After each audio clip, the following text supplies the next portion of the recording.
In honor of Halloween today, I want to share with you a little known field or discipline named Agora Yoga.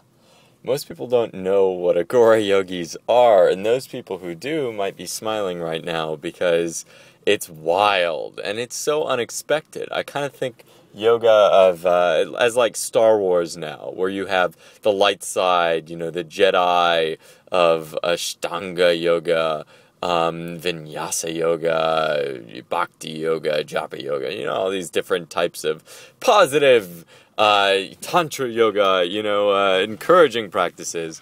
And then you have the Agora yogis. And there's a trilogy series called Agora, and the subtitle is On the Left Hand of God, if that makes a little bit of sense. Now, let me explain to you a little bit about what the Agoris do. So, I was introduced to Agora yogis while I was in India with my one of my spiritual teachers, Guru Prem, my senior year of high school. I basically managed to take a month off during April to go. It was my second semester, so who cares? I don't know if I was already in a school by that point, but as they say, everything was decided.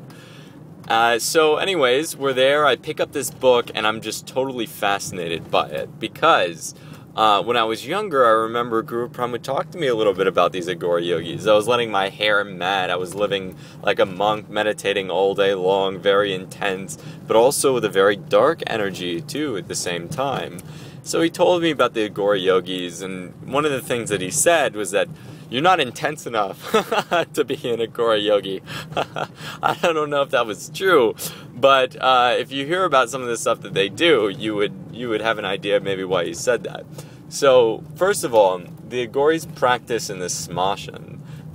This is the burial grounds, or I should say the funeral pits.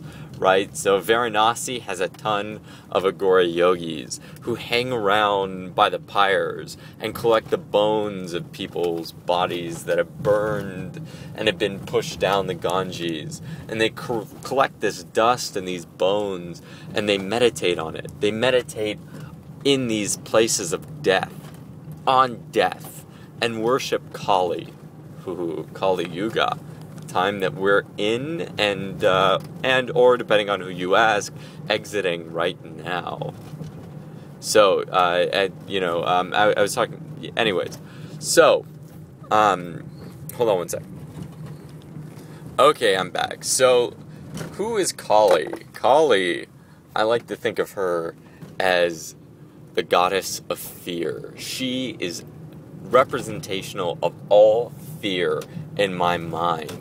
Fear and repulsion, fright, anything relating to that.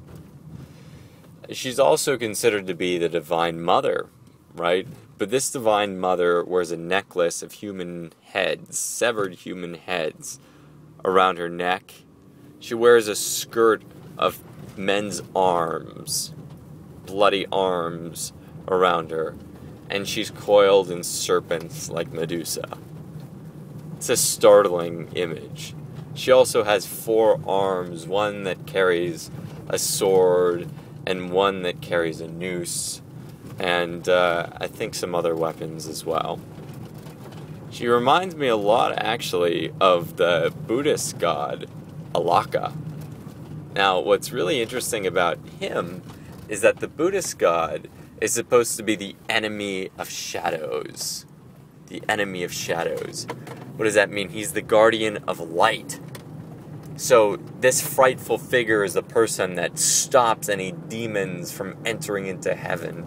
He's a protector figure who we can invoke in order to clear out any dark energies and do our work. But Kali is a little bit different. Because if you hear the stories told by the Agoris about Kali, and about initiation into Agora, initiation into worshipping Kali. Some of these stories are very intense. They include the death, the torture, the utter desolate fear and suffering of the aspirants. Now, this is really fascinating, right? Because here we have a religious practice or a philosophical practice that most people engage in, which has this whole other dark side to it. And I know some of you out there might be going, wow, this is really exciting. I was doing Wicca, but forget Wicca, I'll just become an Agora yogi. But, I mean, look, the stories get a lot crazier. So the person who wrote this book, Agora, Left Hand of God, would talk about his master doing things like putting his penis in a little pool of mercury and sucking up the mercury through his penis. I mean, come on.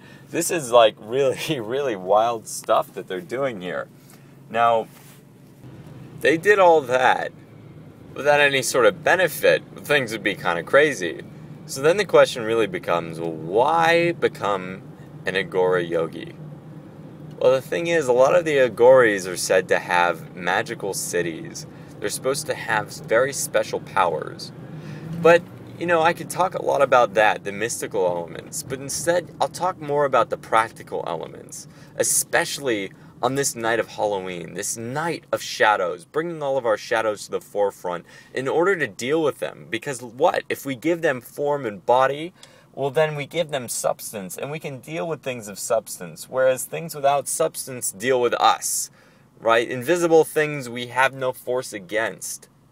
So when we make them visible, we can handle them, right? So Kali, I consider her, again, the goddess of fear. So by getting deep with Kali, understanding her, I mean, God forbid, worshiping her, but just creating a connection, the Agori or the Agora yogi overcomes his fear. He conquers fear. And if I know one thing, it's that fear is one of the most indomitable forces in our lives. It's one of the strongest forces that prevents us from living the life that we want, living our dreams. Fear is one of the most toxic things in our life. If we could conquer fear completely, just imagine what we could do. That's instant enlightenment in and of itself. The courage to use your own reason without fear. The idea of courage is ludicrous.